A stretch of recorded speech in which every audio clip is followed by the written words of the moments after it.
Hello everyone, my name is Clantis and welcome to the Iron Bars, my true crime YouTube channel. So without further ado, let's get into today's true crime story, and it is a case of wrongful conviction or well played, or more like how to get away with murder.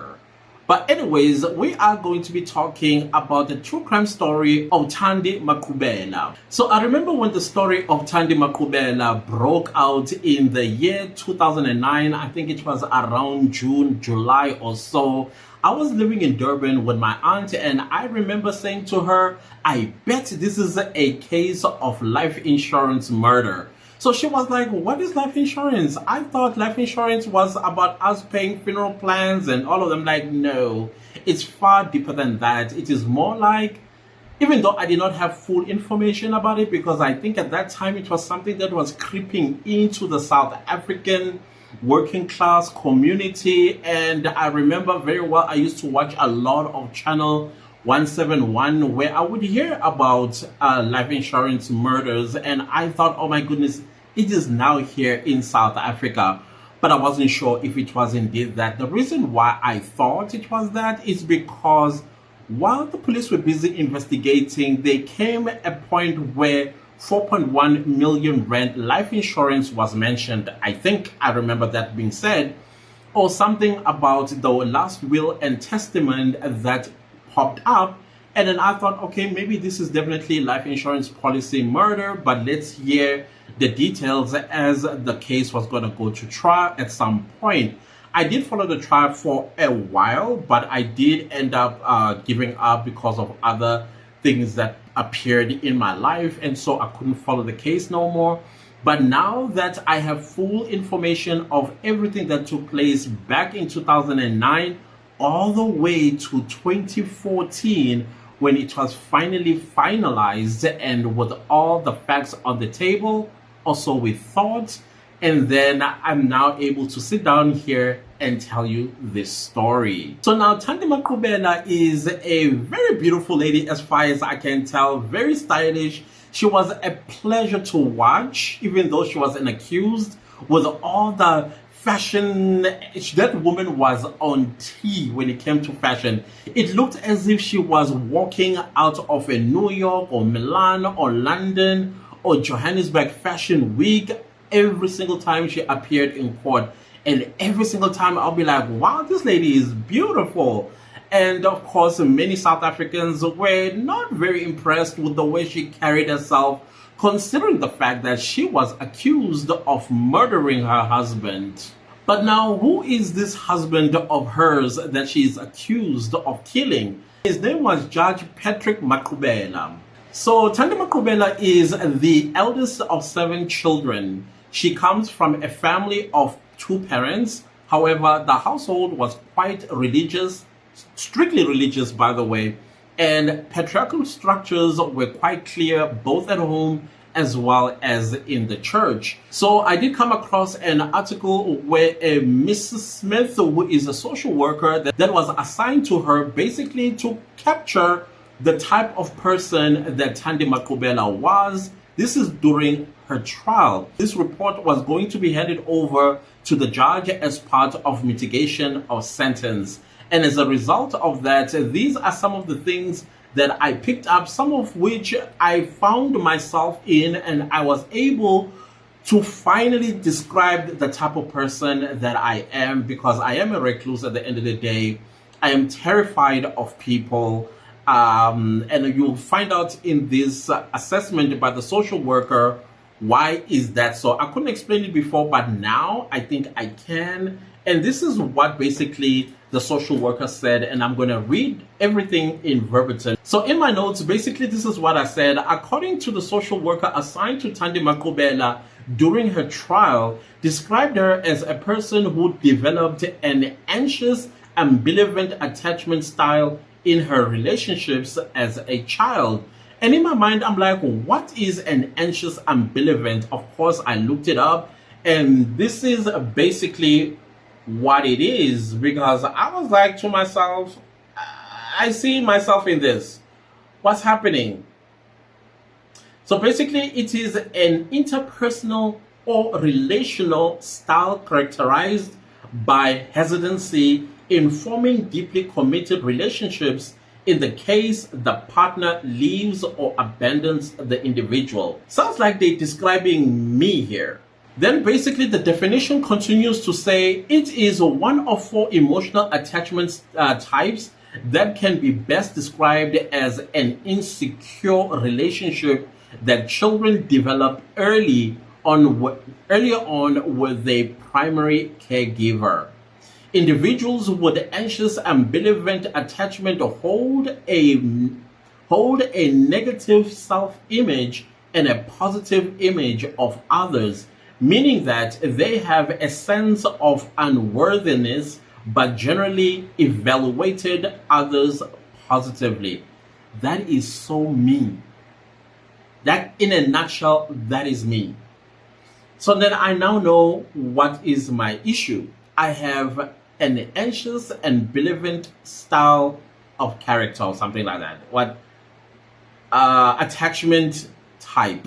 So the social worker continues basically now describing this in the court and said, this was not a fault of her parents as they were always present in her life.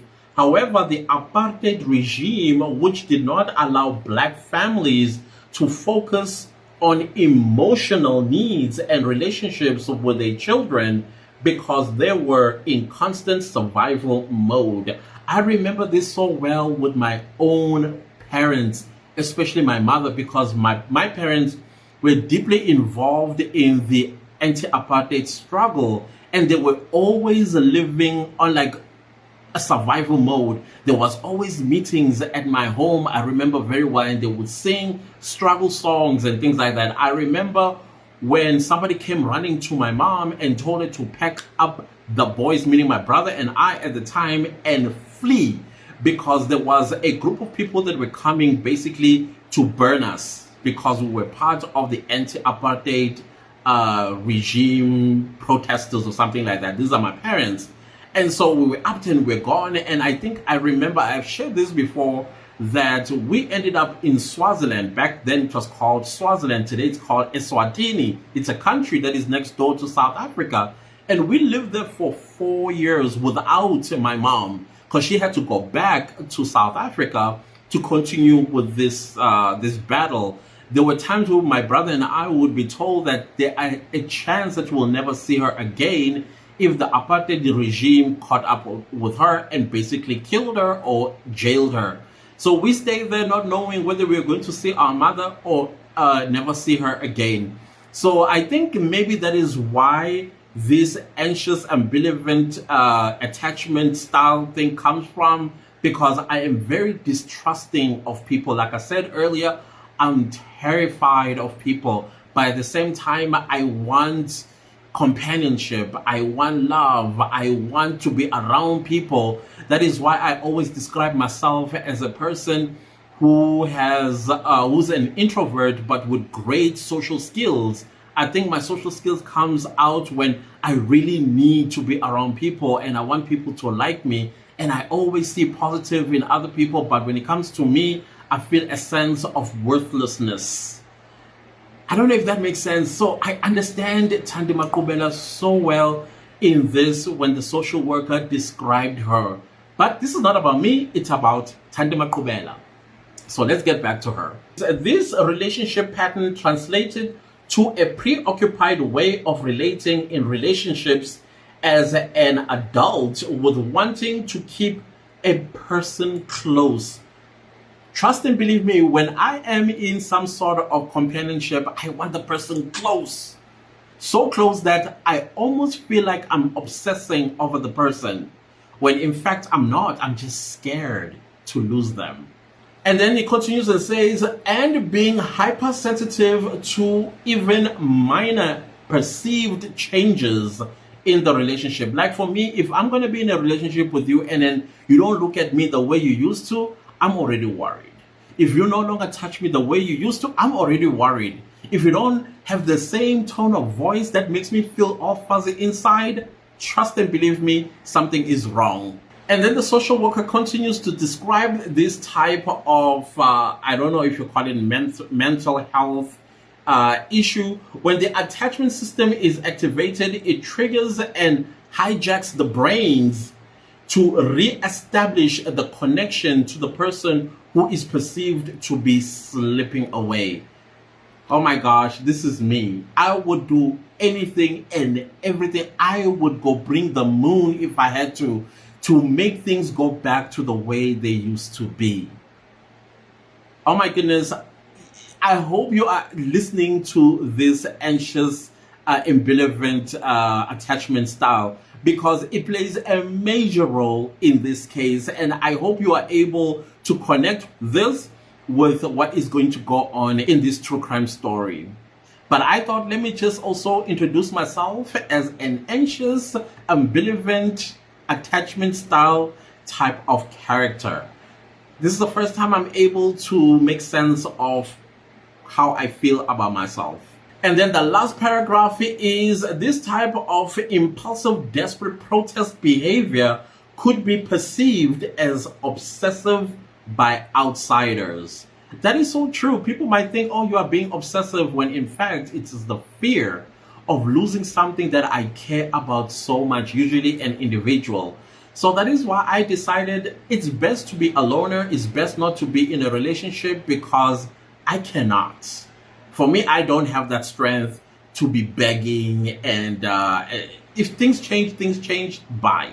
Thandi Maqubela married her husband, Patrick Maqubela, around 1990. However, before Patrick Maqubela married Thandi, he was married with another woman, which I'm not going to mention her name, and got 2 children out of that marriage. However, it did end up in divorce when he met Thandi Maqubela around 1989. They got married around 1990 or 1991, if I'm not mistaken.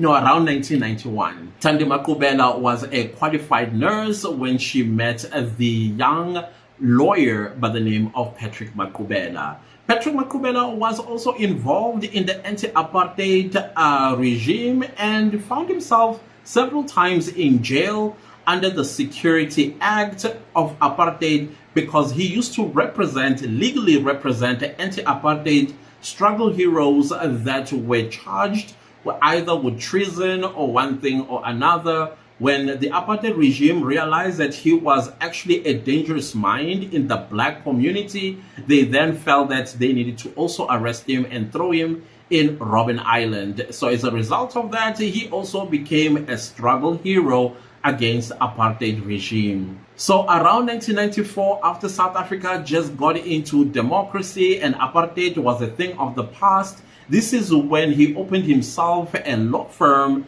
that did quite well while South Africa was busy building itself into a mature democracy. This resulted with the Maqubelas living a very luxurious lifestyle. So much so that they even bought themselves a nice little crib in Sandton, which cost around 17 million rand.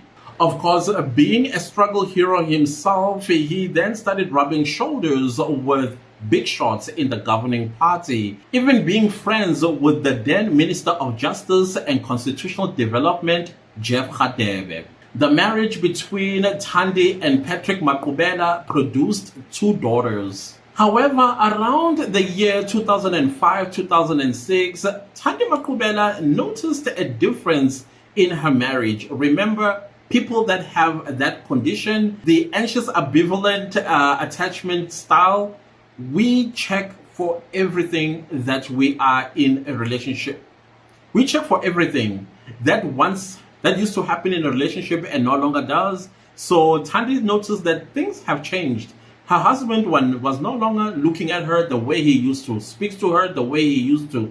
He no longer basically did the things that made her feel secure in her marriage, and she did not like it. So she suspected that maybe her husband was having an affair. The interesting part about this, around 2005-2006, Mr. Maqubela was around 56-57 years old. And to think that her husband is having an affair at that age was quite far-fetched, as far as she herself was concerned, and she tried to convince herself that, nah, he couldn't be having an affair. But she confronted him and said, listen, I think you're having an affair because our relationship is no longer the same. Of course, Mr. Maqubela dismissed this as rubbish. So this is when Mrs. Maqubela then got herself a private investigator.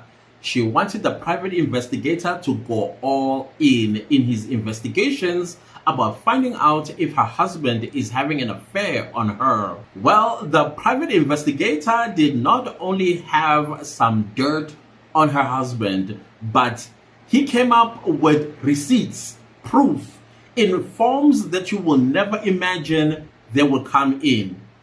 Condom wraps, Viagra pills, phone numbers, addresses of all these girls, and worst of it, these are young girls in their early 20s and university going. These are students. Once again, Thandi Maqubela confronts her husband and tells him that she knows he's having an affair. Of course, he denied it and said, I am not having an affair. What is your problem? So anyways, Thandi Maqubela, she continued investigating her husband. Not only did she investigate this man, like, you know how you would investigate and get one piece of evidence and then you present it to the person that denied it, but no, not with Thandi Maqubela. And this is why I believe, or at least I think, she's either a Cancer, I'm going with Cancer, or a Capricorn, or a Pisces, or Aries. Because I did try to look up her date of birth. The only thing that I found was that she was either born in 1954 or 1955.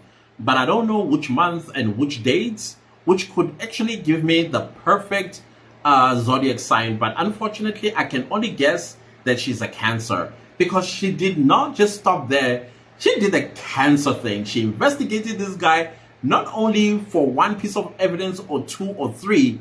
She investigated him and compiled files upon files, evidence upon evidence, you name it all, for the next 3 years. So to the private investigator, she wanted everything. She wanted times, she wanted places, she wanted addresses, phone numbers, she wanted condom wraps, used condoms, she wanted dirty underwear, she wanted hotel names, she wanted transportations, if the girls were flown in or were driven in or they were rode in.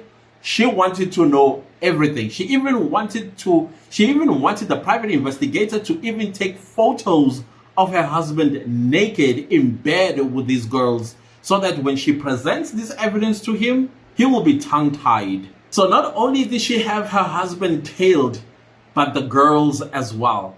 However, though, there was this one particular girl that worried her the most, because it seemed like Mr. Maqubela had maybe had the hearts for her, or maybe fell for her. And this was a very young girl, maybe around 21 years old or so. So much so that Mrs. Maqubela hopped into her vehicle and drove to her parents' home, because it was the schools were closed at that time, so she knew that she was going to find her at home. She drove in the early hours of the morning so that she will arrive while it's still in the morning, before little after she has woken up, so that she can confront this girl. Indeed, that's exactly what happened. When she got to Bloemfontein 6 hours later, she basically confronted this girl and asked her to leave her husband alone. And if she doesn't leave her husband alone, she is going to publish everything about her in the South African newspapers. She did remind her that she is powerful because she knows powerful people in the governing party, and she shouldn't try her. Of course, this little girl was very afraid, and she did not want to ruin her future as a university student whom someday would like to be somebody in the corporate world. And so she apologized and promised Mr. Maqubela that she is never going to see her husband again. Somehow, Miss Maqubela convinced this girl not to say a word to her husband that she met up with her. Otherwise, she will splash her all over the country that she is sleeping with a married man with children. Not only was she sleeping with a married man, but a man old enough to be her grandfather.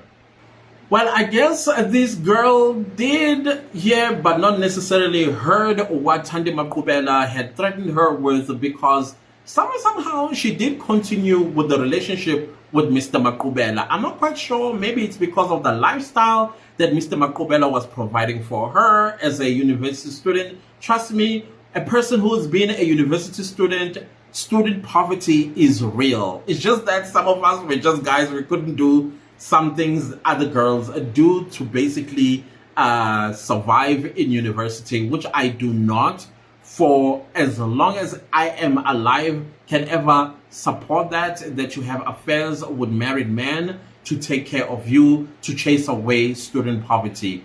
There are so many ways to skin a cat. You can become a waiter at a restaurant like many other students do to earn an honest living, not with a married man, especially not one that is old enough to be your father or your grandfather. So this is when Thandi Maqubela kind of like reminded her. She gave her a call and said, I think I did not make myself clear with you.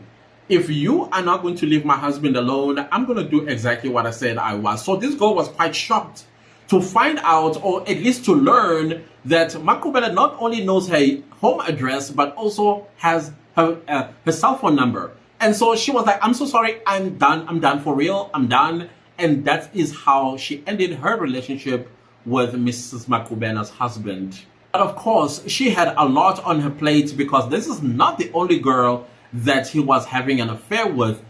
There was at least 6 other girls, young enough to be his grandchildren, that he was having an affair with on his wife. So you would think that Mr. Maqubela, after his wife confronted him about affairs, he would slow down or stop altogether. No, he doubled down from the 6 to more girls that he was having an affair with. Even though the case did conclude, I feel like I should say allegedly in this video. So everything that I've said thus far, let's just say allegedly, because you'll find out why I'm a little bit later in the video. So stay tuned. So basically, this appointment to act as an acting judge in the Cape High Court was in 2008. So like I said, Thandi Maqubela hated that her husband was not all by himself and free to do as he pleased, maybe sleeping with these girls in this particular apartment that they bought together. And so the PI was at work more than he has ever been before, collecting evidence, taking photos of Maqubela's husband while naked, taking private part photos, taking pictures of him on these girls and things of that nature, while he would be also taking Viagra while taking Viagra basically to keep himself active with these girls with such stamina, I suppose. Mind you, this is a 57-year-old man. So it also turned out that the private investigator even went into the files of Mr. Maqubela's doctor's files, and basically this is where he learned that Mr. Maqubela was taking Viagra. Basically, the very same doctor took to the stand during Mrs. Maqubela's trial and confirmed to the court that every time Mr. Maqubela visited his office or his surgery, he would ask for Viagra. Thandi Maqubela would not relent. She ended up calling all the girls and she asked them to leave her husband alone. Well, you know how young girls behave. When a wife is calling them and begging, please leave my husband alone, she would be met with mockery, laughter, and all that sort of stuff. But anyways, Mrs. Maqubela, she did not give up because she was hell-bent in making sure that her husband returned to Johannesburg, that he never gets confirmed as a full-time judge in the Cape High Court bench. She wanted him to resign as an acting judge in the Cape High Court.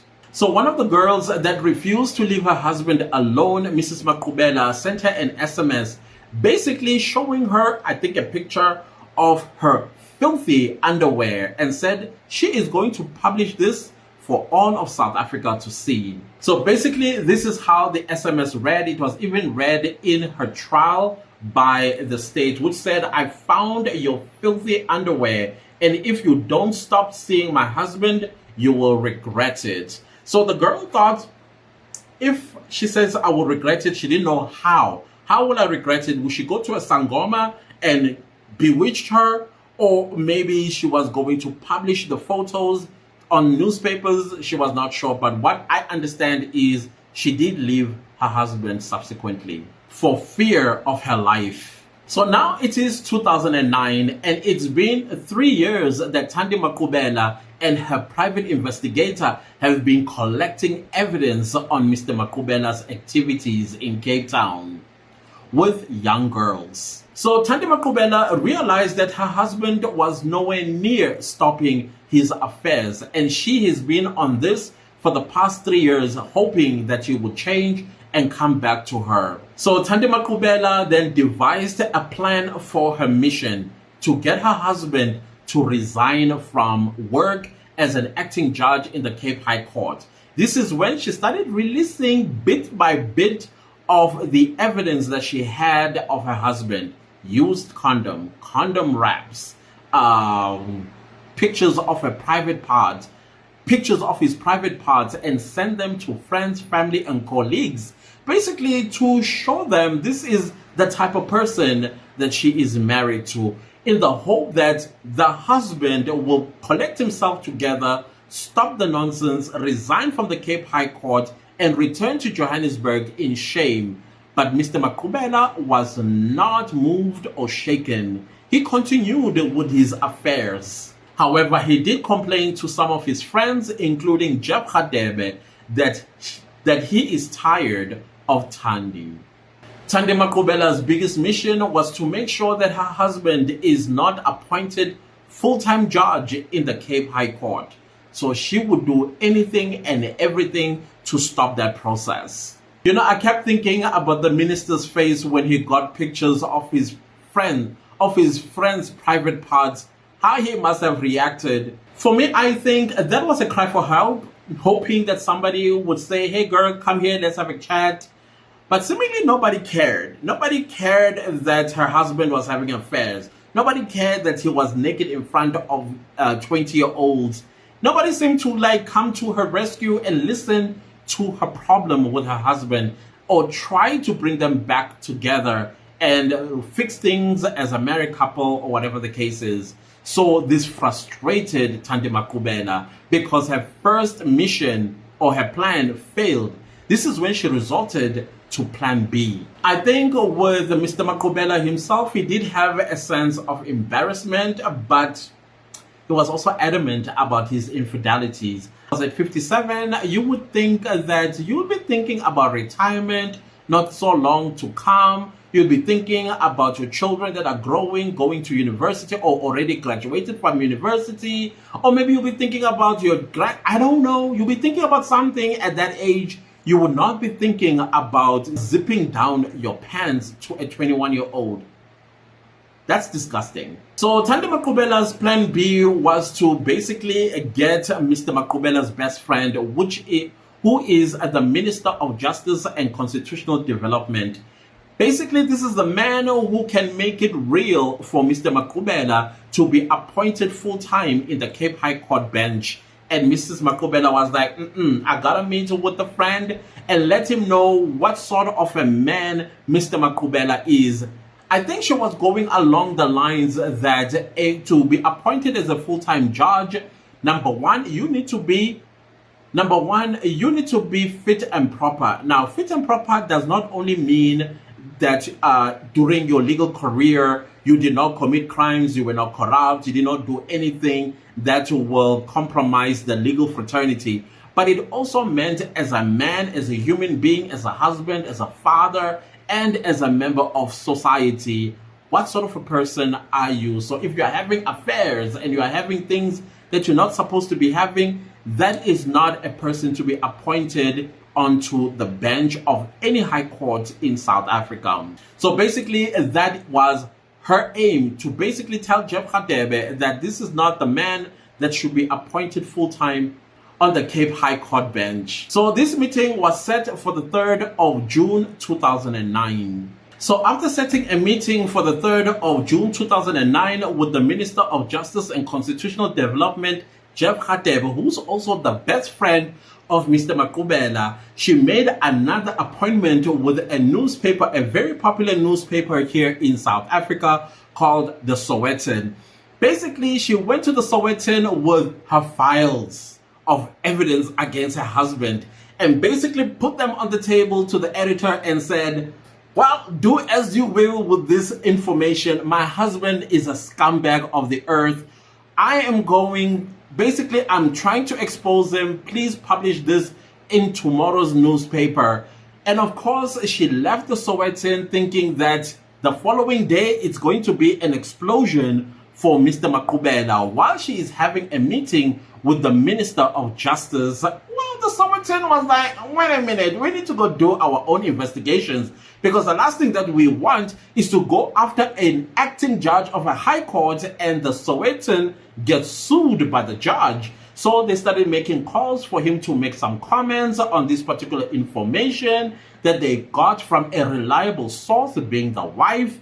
And of course, Mr. Maqubela was not happy.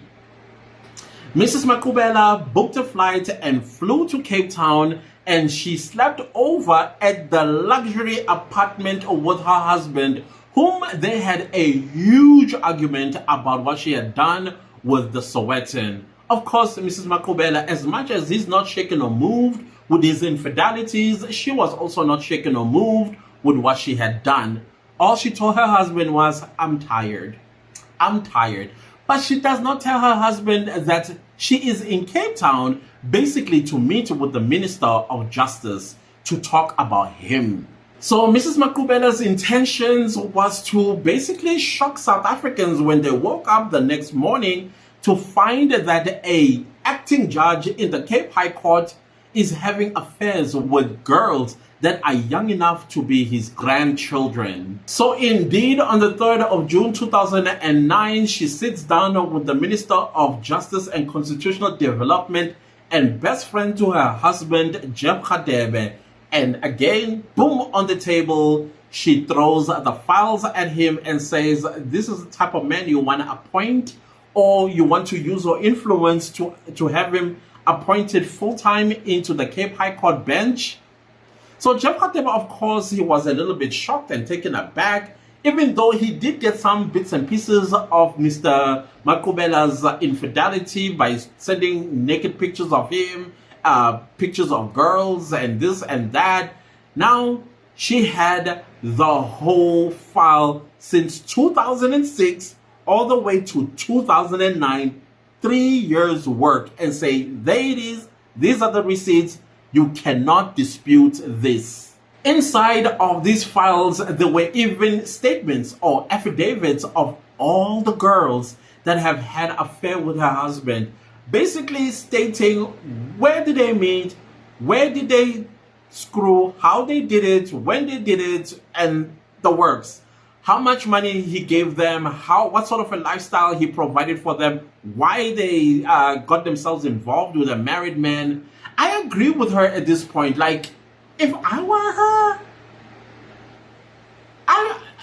Shaya Tandega. That's all I'm going to say. Better, Toby, better. That's what you should do.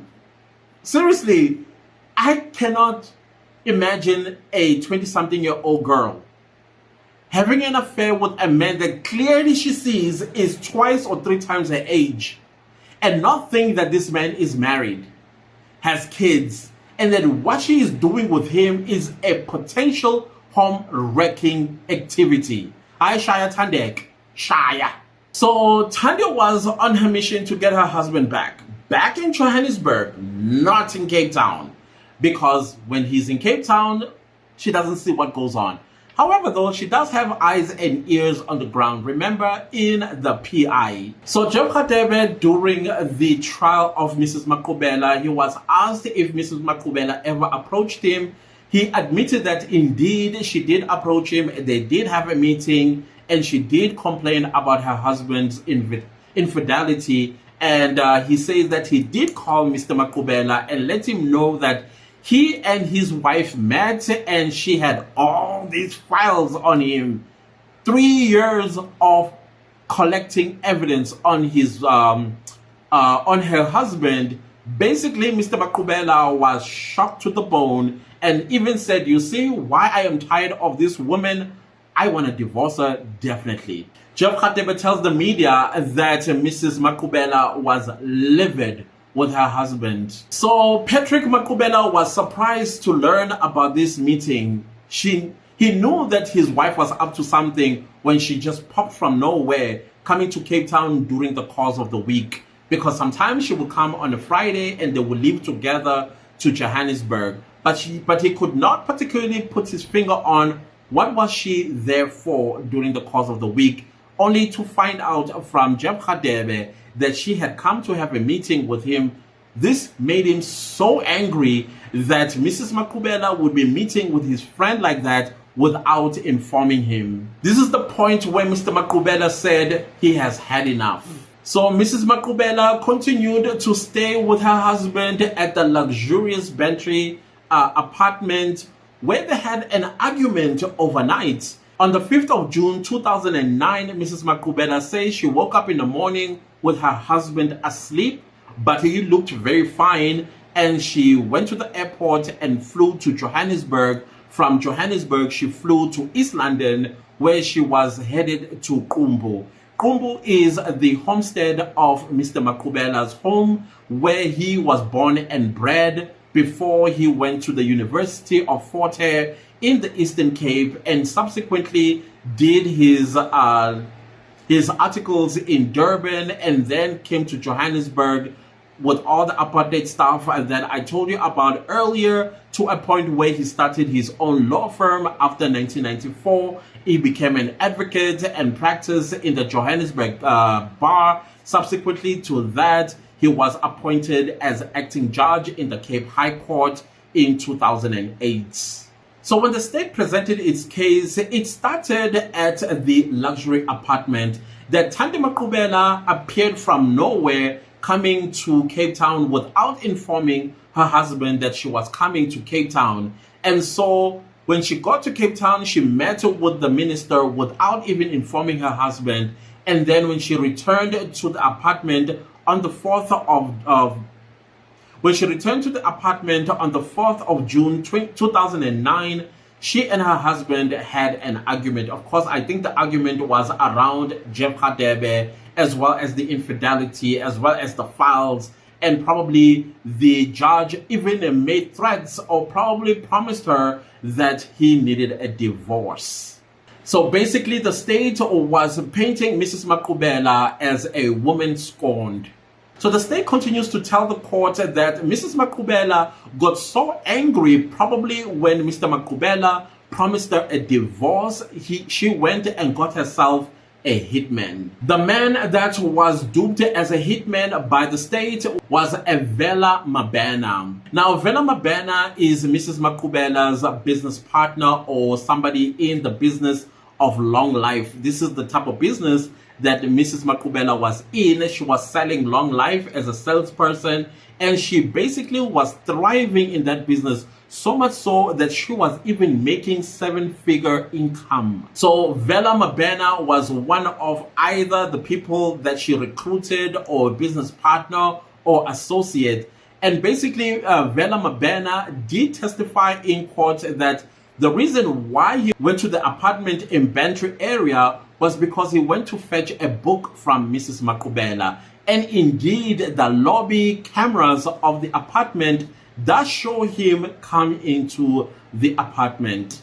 So the state continued to tell the court that when Vela Mabena arrived at the apartment, he and Mrs. Maqubela then ambushed Mr. Maqubela by taking some kind of string and tying it around his neck until he went limp, basically passed away. Once they were done killing him, they basically started putting layers upon layers upon layers of clothes onto Mr. Maqubela's body, and they put blankets on top of him as well as a pillow on his face, and then they turned on the AC heat to the last number, basically to make the room so hot that the process of decomposition would be quicker. Now, the court continues to tell the court that this will be known by Mrs. Maqubela because she is a professional nurse. She would know the process of decomposing a body in a speed of light. In my mind, I was like, that's clever. That's actually a very clever idea. The reason why this is now the state continued to tell the court is so that when the body is so decomposed, it's going to make it difficult for autopsy to tell what caused the death. So like I said in my previous true crime video, that I have learned while doing these type of videos that there is no way of how to get away with murder. You will be caught one way or the other. So the state continued that after she had killed her husband with her accomplice, this is when she went to the airport, flew to Johannesburg. From Johannesburg, she flew to Kumbu. And now the next part really does baffle me as well, because not did Mrs. Maqubela take off to Johannesburg, then to Kumbu. She did so with Mr. Maqubela's BlackBerry. Remember BlackBerries? I don't want to call it a phone because I also had a BlackBerry around 2009. You know, like how iPhone people say, it's not a phone, it's an iPhone, whatever. So I'm going to call it a BlackBerry. Now, she went to Kumbu with her husband's BlackBerry. And in my mind, I'm like, wait, girl, wait. Do you realize that signals, they ping? If she had any other, like, unsavory reasons of why she was taking the cell phone with her. But my mind also said there are chances that two BlackBerries were sitting on top of the counter, or one of it was sitting on a counter, and she assumed that was her BlackBerry when in fact it was her husband's BlackBerry, while her BlackBerry was in her purse, and accidentally took her husband's BlackBerry and went with it. But the funny part as well that makes this theory of mine get thrown out of the window is that she started making text messages to family and friends. One of the person that she sent an SMS to was the best friend of Mr. Maqubela. This is Jeff Radebe, the Minister of Justice and Constitutional Development. And basically this is what the SMS say. This is where she lost me. I was like, okay, maybe it was not an accident, maybe it was intentional, but maybe the whole intention was after the argument she has had with her husband the previous night on the 4th of June 2009 and basically asked for divorce. Maybe she thought, okay, let me take the phone so that I have concrete proof for the divorce processes and that these evidence come from his cell phone itself. But at the same time, I was thinking, wait a minute, but ma'am, how will this be admissible in the divorce court when you got this information illegally by stealing his cell phone? But basically, this is the SMS that she sent Mr. Jeff Radebe on Mr. Maqubela's cell phone. It says, Jeff, I must now admit I do have serious problems. I've done things I can't face myself or my wife. I lied. I accused Thandi of a lot. I'm not myself. I need help. She sends the same SMS to other family members and friends, including herself. She sends a message of apology using her husband's cell phone and SMSing herself an apology. So in my mind, I'm thinking, okay, maybe let's go back to the theory of the divorce proceedings. Maybe she wants to use all of that and say, but listen, he apologized and even sent an SMS to Mr. Jeff Radebe, who is now going to be a witness on her divorce proceedings if there is going to be a contestation of the divorce. I was like, clever but stupid plan.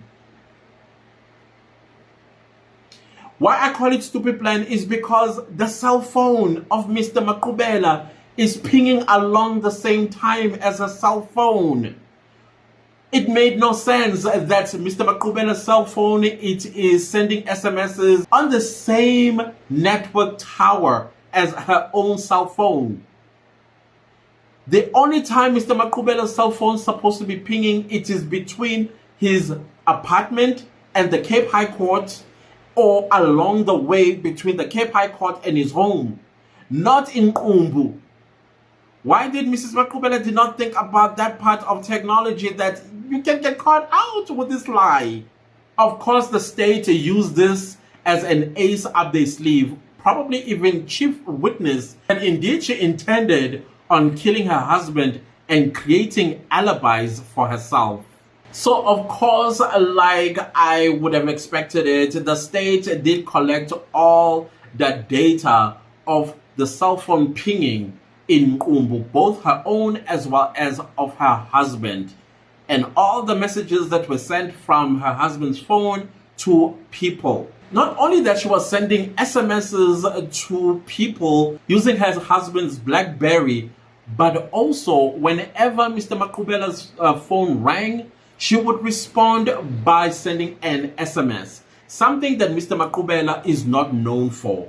Apparently, Mr. Maqubela is a person, when you made a call and he gets a missed call, he will call back or return the call to find out what's up.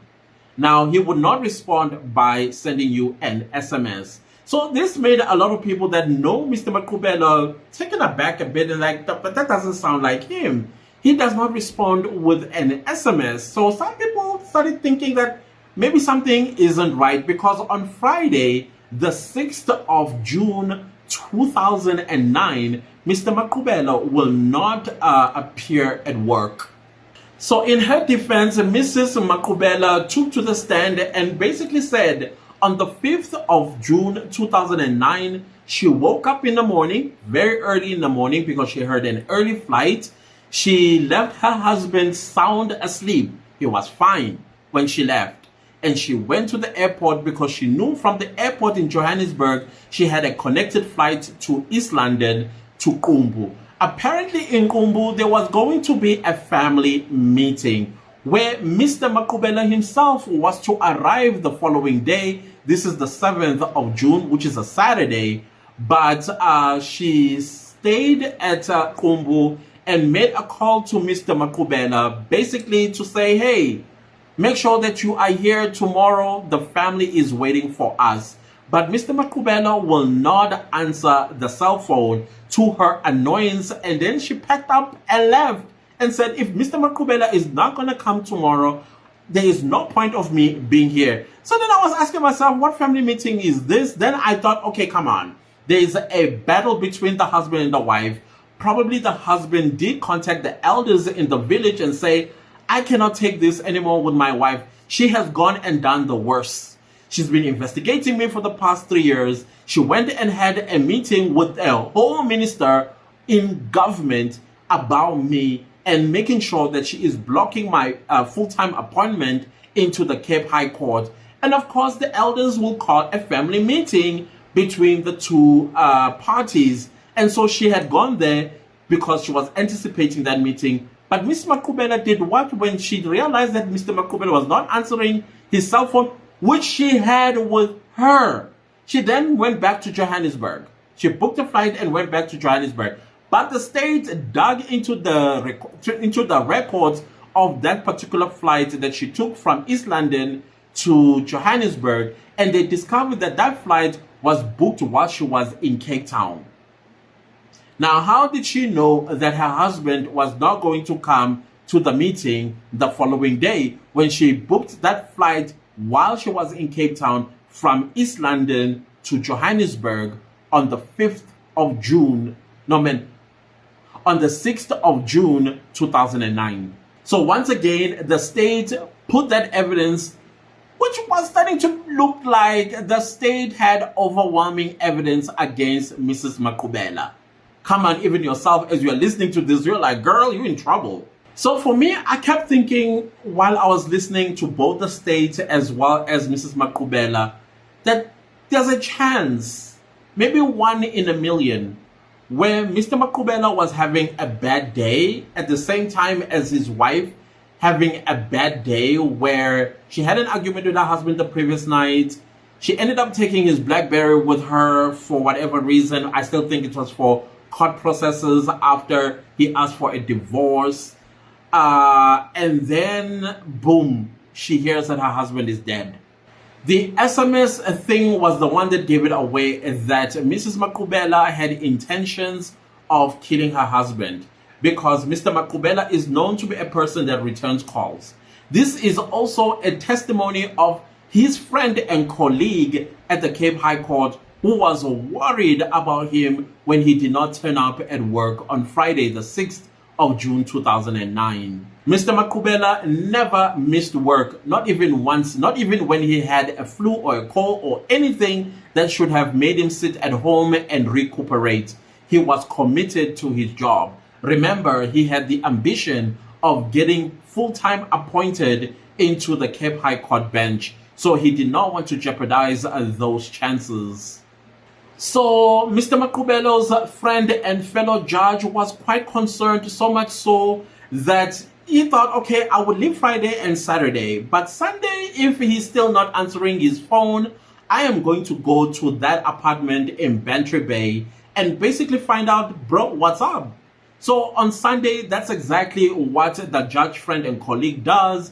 He drives to Bantry Bay in Sea Point to look for his friend. He goes to the apartment that he lives and goes to the security guard and asks if he could go to Mr. Maqubela's apartment. But before he went there, he asked the security guard if he has seen Mr. Maqubela. So the security guard said, no, I have not seen him since Thursday. So of course, he was allowed to go upstairs to Mr. Maqubela's apartment.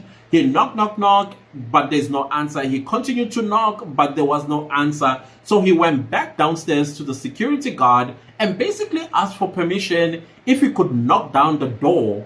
But the security guard was like, you know what? I would rather you ask Mrs. Maqubela by making a call to her and then tell exactly what you just asked me. And that's exactly what the judge friend and colleague does.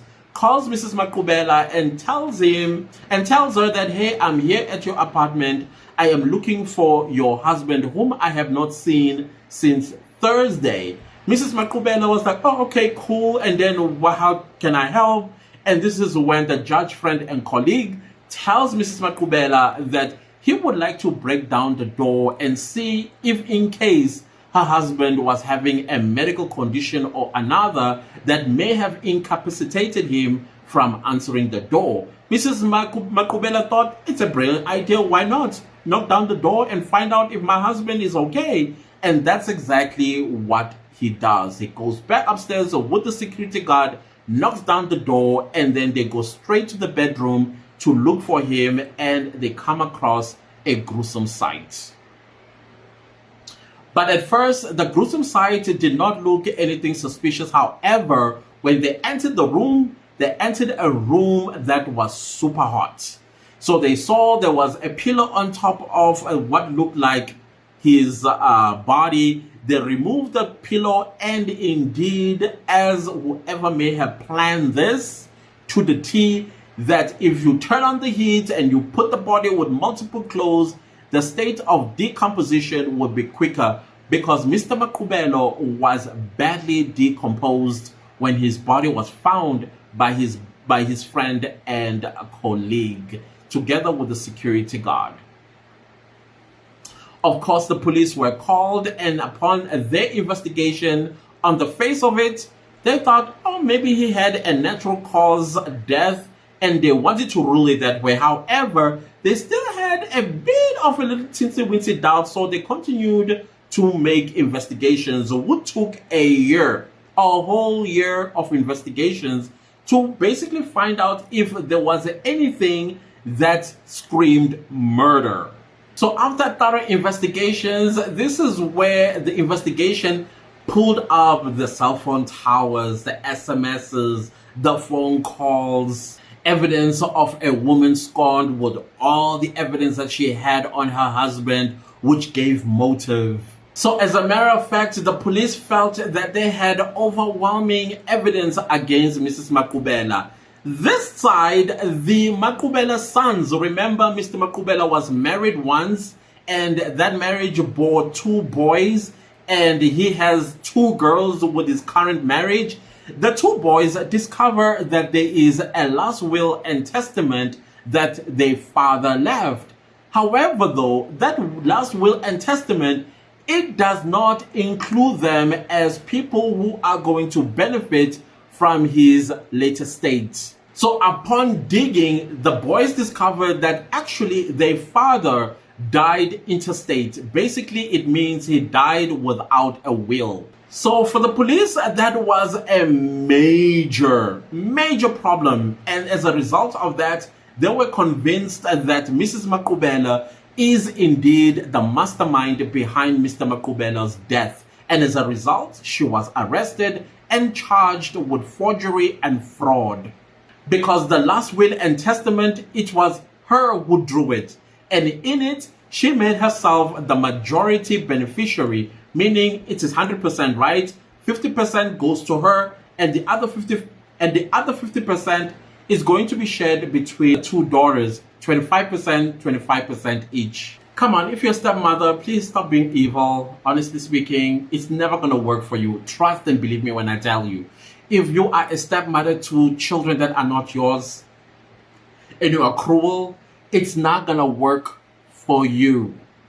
Get it? So, of course, I looked up what is interstate death or interstate succession. So, according to the Interstate Succession Act 81 of 1987 says that when you die interstate, meaning without leaving a valid will, your estate will be devolved or divided amongst your surviving spouse, children, that means all children, stepmothers, all children, stepmothers, all children. Doesn't matter where, as long as your husband had children outside of your marriage, in your marriage, all of them are included. Parents or siblings according to a set formula.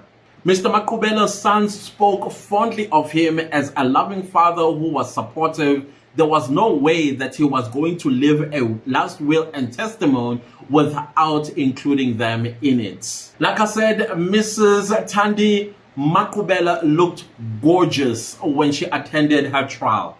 She had all kinds of fashion styles that she would wear every time she appeared in the High Court. She would wear dukes and hats, colorful and beautiful, I must say. That is the most stylish accused person I have ever seen. Before Nandi Pamakutumana, when she comes to court all beat and looking beautiful. I kept looking at the clothes and wondered, what designer is that? Is that Chanel? Because she was giving Chanel type of fashion look. Or maybe something else, I don't know. But she looked very expensive. And let's also not forget her oversized sunglasses that she wore outside the court and inside the court. Mrs. Maqubela would also be dramatic in court, and she would faint. And she would faint in style while her clothes well fitted and her shoes looking nice and pencil pointy and looked amazing. I've never seen a person that faints and look amazing like Mrs. Maqubela did. Sometimes she would write messages while she's in the dock to her children or to the gallery. And sometimes it will be Bible verses, sometimes it will be a message which she'll be sending to her children from the dock. Of course, the media ate from her palms. It was quite entertaining. In case you are like, Clantis, what? She was an entertaining woman. And beautiful too. Like, that's a fact. Like I said, the media ate out of the palm of her hands because they wanted interviews. And sometimes when she felt like it, she would even give them an interview. One of the interviews that she gave to the public, whoever cared to listen, was about her husband no longer being part of the governing party. Now I start thinking like, wait a minute. So this happened around 2009. Around 2009, the Congress of the People, which is COPE, it's a political party, was formed. And chances are she was about to say which political party he was a part of. And I think she was going to say COPE.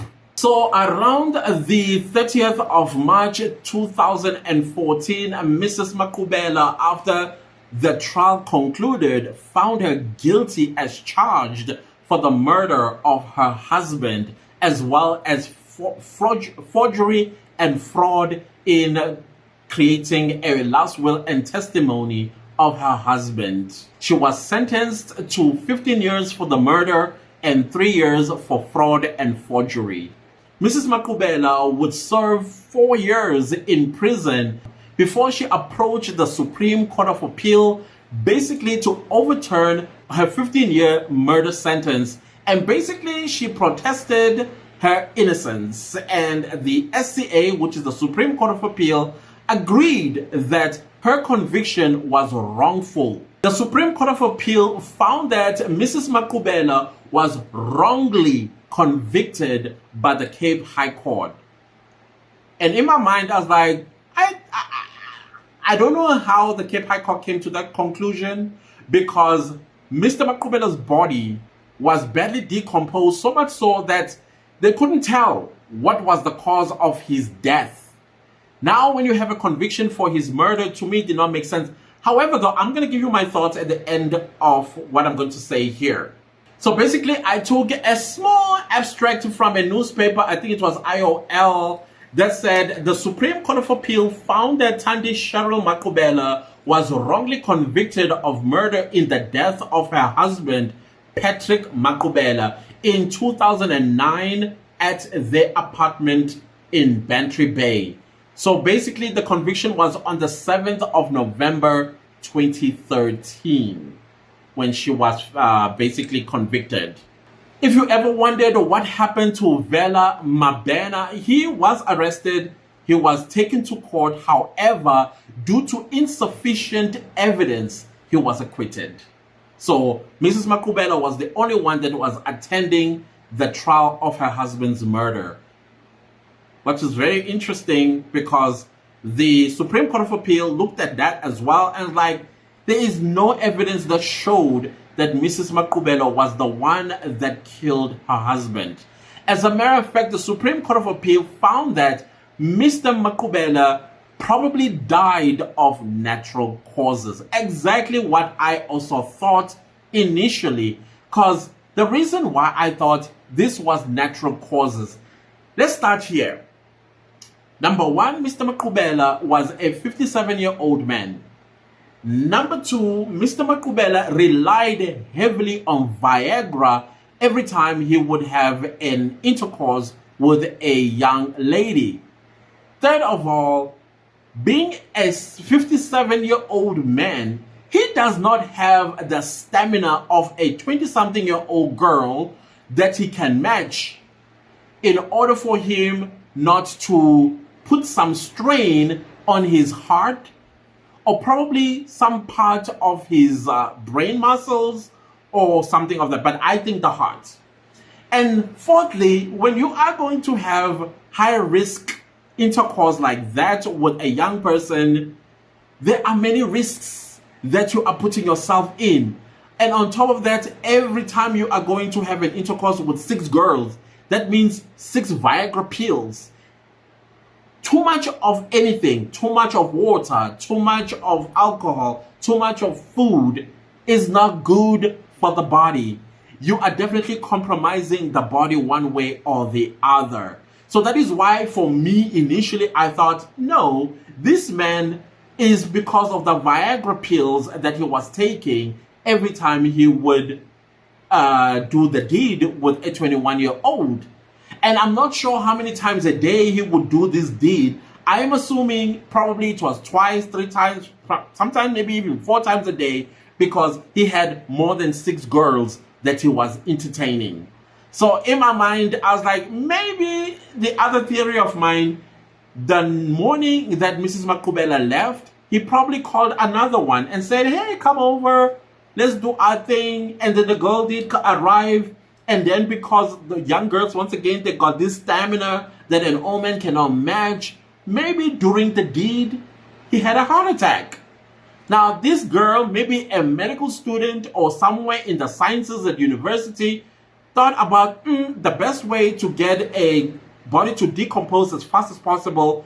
Let me shove them with clothes and turn on the heater of the AC, close the windows, close the doors, and get out and hope that DNA evidence will get wiped away together with decomposition and she would live happily ever after. I don't know. That could be one of the possibilities. So I definitely agree with the Supreme Court of Appeal that he probably died of natural causes. And I think my main suspects here is the Viagra as well as the girl's stamina. His heart couldn't take it. His heart couldn't take even a young, warm-blooded young man who has an intercourse. You feel it. It goes with the heart. You feel it. So can you imagine now at 57, you are almost 60, and you are doing things of young people, and you think you are still young and strong? Be careful, 50-something-year-olds. Don't go for the young girls. Don't go. So my last theory about what probably happened was maybe it's the stress that Mrs. Maqubela put on him by having a meeting with Mr. Jeff Khadebe, the Minister of Justice and Constitutional Development. Maybe the argument between him and her on the on the night of the 4th of June 2009 maybe put a strain on his heart. He went to bed and had a heart attack in his sleep. Who knows? But it's not a crime to have an argument with your wife, which probably at the end may strain your heart and kill you. But Mrs. Maqubela, all that she was doing was trying to put her marriage together. Okay, my last theory that probably may have taken him. I want to know on the 5th of June 2009, how was the cold in Cape Town? How cold was it that particular morning? Because I know sometimes, I'll speak about myself. When it's super cold, I like to wear layers of clothes on me. I put about 4 or 3 scarves around my neck because I hate my neck to be cold. And when I am sleeping in bed, sometimes I do take the pillow and put it over my face so that the cold does not get me. And the heater, I put every bars on and close every window and door to make sure that the room is nice and warm. Is it possible that he may also have done that? Once again, considering his age, at that age, you're having all those layers of clothes, the heater, the windows are closed, you're getting no oxygen coming through. How is it possible that he may have gotten a heat stroke that caused a heart attack and he died? The possibilities are endless. Murder? I don't think so. Anyways, those are my thoughts regarding the death of Mr. Maqubela. I am not saying that he was not murdered, but I do not think he was murdered. If it was murder, then this is for the first time I learned how to get away with murder. But then again, my suspects are Viagra and the girl's stamina. They compromised his heart without him realizing that he was actually killing himself with each intercourse he had with those young girls. Anyways, guys, thank you so much for watching. Please do not leave this video without smashing the like button. I know it was a lot, but we got through it. Thank you so much for watching and listening. Give me a like, leave a comment down below. Let me know what your thoughts are. Did she do it or she didn't do it? If she did it, why do you think she did it? If she didn't do it, why do you think she didn't do it? What do you think about my 4 theories? Are they plausible, far-fetched, nonsense? Let me know. I'll highly appreciate it hearing from you. And also share this video far and wide. I will see you next time with a new true crime video. Goodbye.